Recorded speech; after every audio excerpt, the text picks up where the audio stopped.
আগামী ১ ফেব্রুয়ারি থেকে তামাকজাত পণ্য ও পান মশলার ওপর নতুন করে কর বসতে চলেছে কেন্দ্রীয় সরকারের।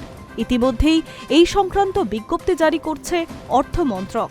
নতুন করে কর কাঠামো কার্যকর হওয়ার সঙ্গে সঙ্গে উঠে যাচ্ছে বর্তমানে চালু থাকা জিএসটি কম্পেনসেশনের সেস।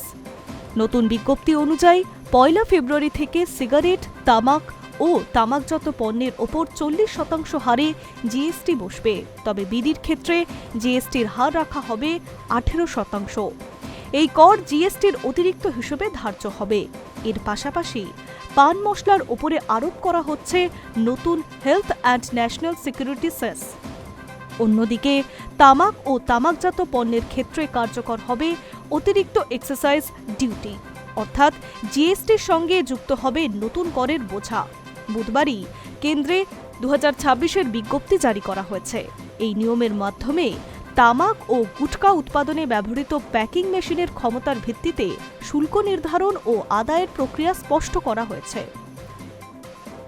উল্লেখ্য, গত ডিসেম্বরে সংসদে দুটি পৃথক বিল পাশ হয়েছিল।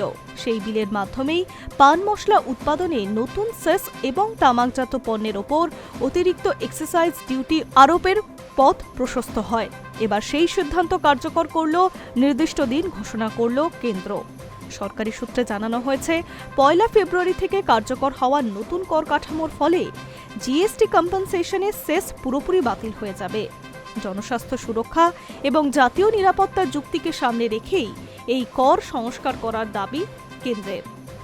নতুন করে শুল্ক কার্যকর হওয়ার কারণে দেশি হোক কিংবা বিদেশি, বিয়ার বাদে প্রায় সব ধরনের মদের দাম বেড়েছে।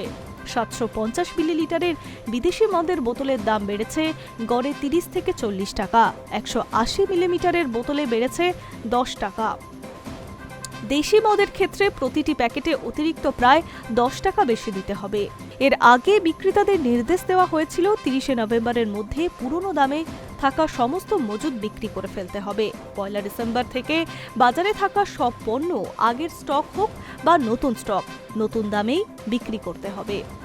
High News network.